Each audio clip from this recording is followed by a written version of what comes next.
दशकं 61 विप्रपत्नी अनुग्रहः। ततश्च बृन्दावनतोऽतिदूरतो वनं गतस्त्वं खलु गोपगोकुलैः हृदन्तरे भक्ततरद्विजागना कदम्बकानुग्रहणाग्रहं वहन् ततो निरीक्ष्या शरणे वनान्तरे किशोरलोकं क्षुधितं तृषाकुलम् अदूरतो यज्ञपरान् द्विजान् प्रति व्यसज्जयो दिदिर्याचनायताम् गतेष्वतो तेष्वभिधाय ते बिदां कुमारकेष्वो दनयाचुषि प्रभो श्रुतिस्थिराप्यभिनिन्यु अश्रुतिं न किञ्चिदुश्चुश्च महीसुरोत्तमाः अनादरात् किन्नदियो हि बालकाः समाययोर्युक्तमिदं हि यज्वसु चिरादभक्ता खलु ते महीसुरा कथं हि भक्तं त्वयि ते समर्प्यते निवेदयत्वं गृहिणी जनाय मां दिशेयुरन्नं करुणाकुला इमाम् इति स्मितार्द्रं भवतेरिता गतः ते दारकादारजनं ययाचिरे गृहीतनाम्नी त्वयि सम्भ्रमाकुलाः चतुर्विधं भोजरसं प्रगृह्यताः चिरं धृतत्वत्प्रविलोकनाग्रहाः स्वकैर्निरुद्धा पितूर्णमाययुः विलोलपिञ्चं चिकुरेकपोलयोः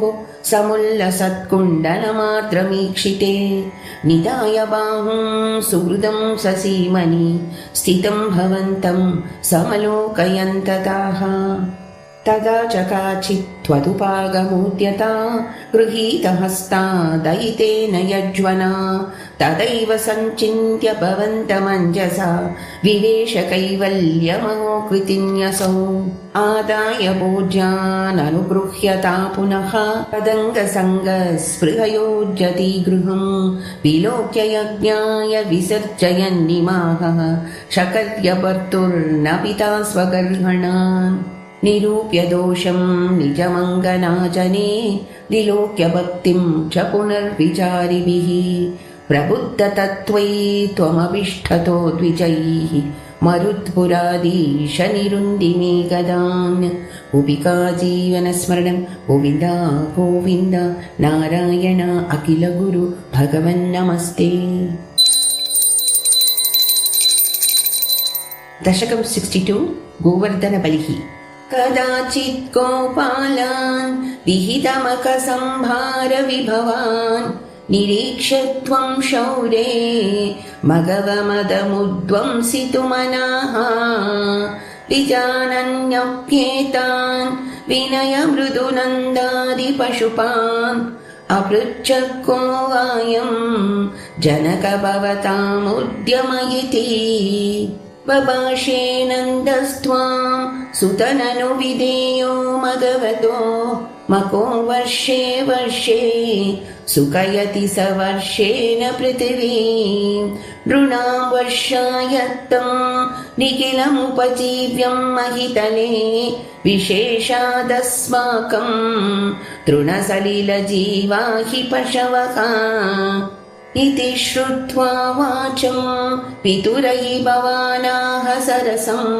दिगे तन्नो सत्यं मघवजनिता वृष्टिरिति यत् अदृष्टं जीवानां सृजति खलु वृष्टिं समुचितां महारण्ये वृक्षाः किमिव बलिमिन्द्राय ददते इदं तावत् सत्यं यदिह पशवो न कुलधनं तदा जीव्यायासौ बलिरचलभर्त्रे समुचितः सुरेभ्योऽप्युत्कृष्टाः ननु धरणिदेवा क्षितितले ततस्तेऽप्याराध्याः इति जगति तत्त्वं निजजजाम् भवत्वाचं श्रुत्वा बहुमतियुतास्तेऽपि पशुपाः द्विजेन्द्रानर्चन्तो बलिमददुरुच्चैक्षितिभृते युदुप्रादिक्षण्यं समृषमनमन्नादरयुताः त्वमादः शैलात्मा बलिमखिलमाभीरपुरतः अवोचश्चैवं तान् किमिह विततं मे निगदितं गिरीन्द्रोऽनन्वेषः स्वबलिमुपभुङ्क्ते स्ववपुषा अयं गोत्रो गोत्रद्विषिच कुपिते रक्षितुमलं समस्तानित्युक्ताः जघृषुरखिला गोकुलजुषः परिप्रीता याताः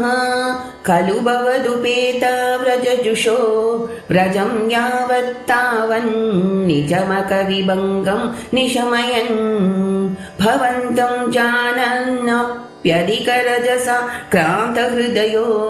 न सेहे देवेन्द्र त्वदुपरचितात्मोन्नतिरपि मनुष्यत्वं यातो मधुविदपि देवेष्वविनयं विदत्ते चेन्नष्टस्त्रिदशशतसां कोऽपि महिमा ततश्च त्वं शिष्ये पशुपहतकस्य श्रियमिति प्रवृत्तस्त्वां चेतुं स किल मघवा दुर्मदनिधिः वदावासं हन्तुं प्रलयजलदानम्बरभुवि हिन्वन् विप्राण कुलिशमयमप्रेपगमनः प्रतस्तेनैरत्नदहनमरुदा तैर्विहसितो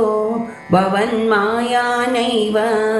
त्रिभुवनपते मोहयतिकम् सुरेन्द्रकृतश्चेत् द्विजकरुणया शैलकृपयापि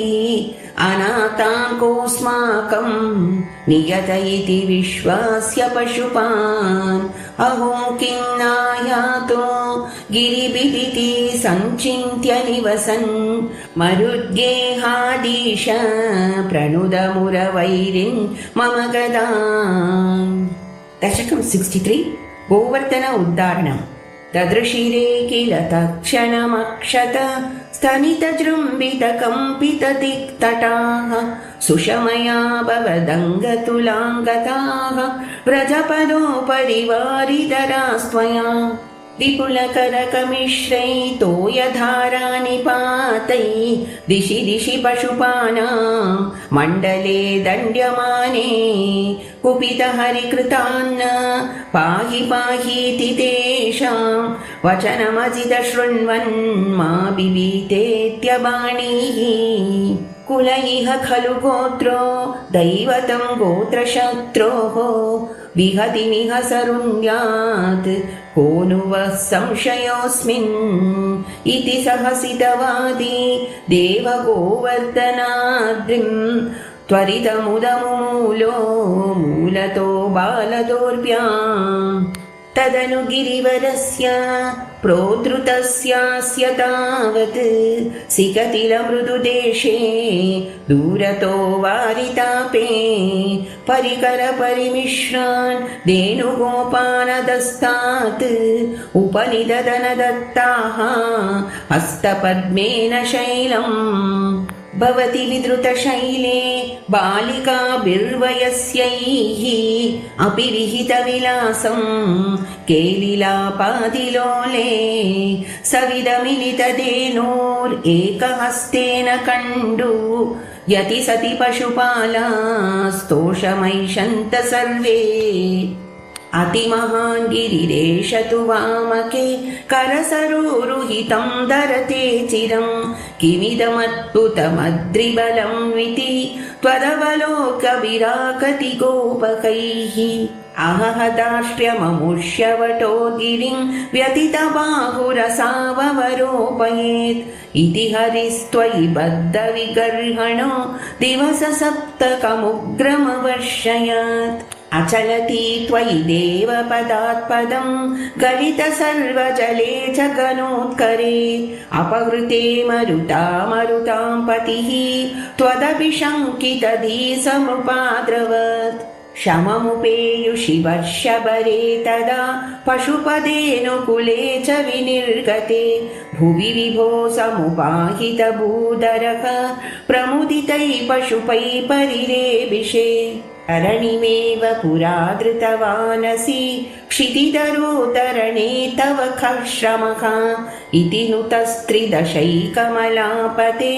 गुरुपुरालय पालय मां गतात्। दशकं 64 गोविन्दाभिषेकः। आलोक्य शैलोतरणादिरूपं प्रभावमुच्चैस्तव गोपलोकाः विश्वेश्वरं त्वाम् अभिमत्य विश्वे नन्दं भवज्जातकमन्वपृच्छन् गर्गोदितो निर्गदितो निजाय वर्गाय तातेन तव प्रभावः पूर्वादिकस्त्वयि अनुराग येषाम् ऐदिष्टतावद्बहुमानभारः ततो ममानोदित तत्त्वबोधः सुरादिराज सह दिव्यगव्या उपेत्य तुष्टावसनष्टगर्वः स्पृष्ट्वा पदाब्जं मणिमौलिना ते स्नेहस्नुतैस्त्वां सुरभिः पयोभिः गोविन्दनामाङ्कितमभ्यषिञ्चत् ऐरावतोपाहृत दिव्यगङ्गा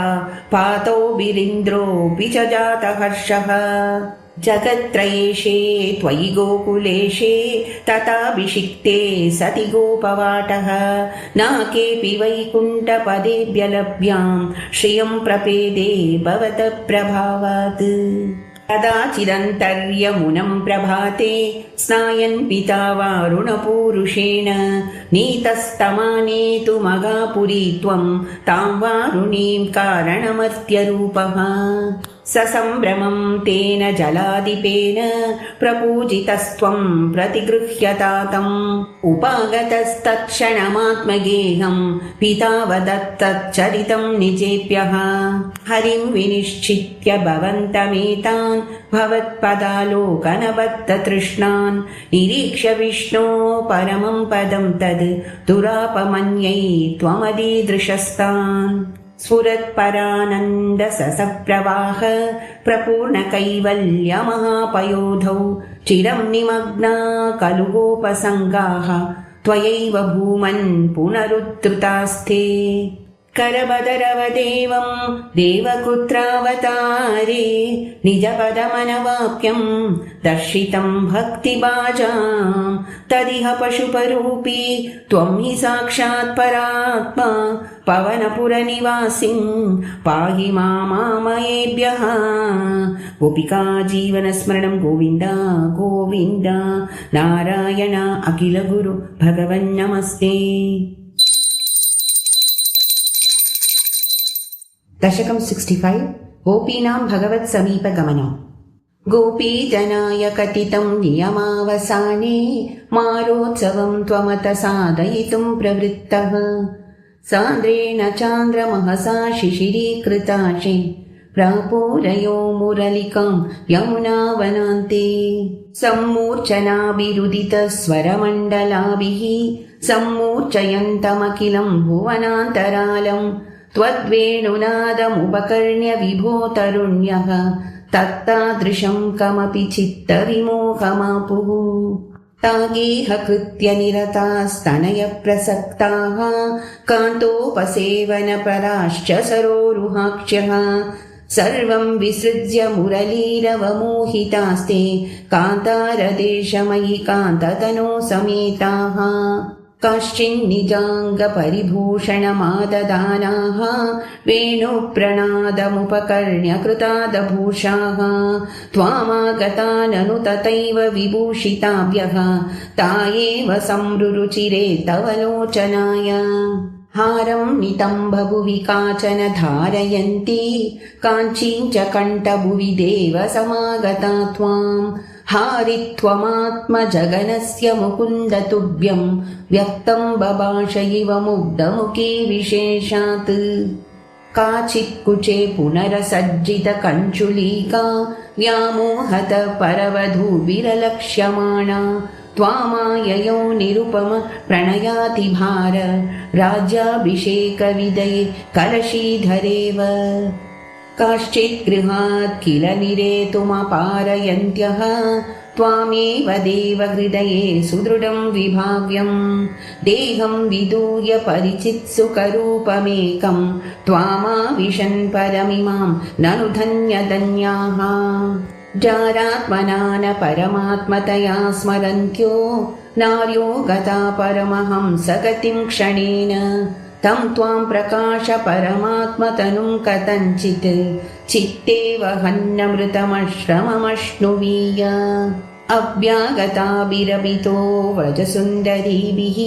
मुक्तस्मिताद्रवदन करुणावलोकी निस्सीमकान्तिजलधिस्त्वमवेक्ष्यमाणो विश्वैकहृद्य मे परमेशरोगान् गोपिका जीवनस्मरणं गोविन्द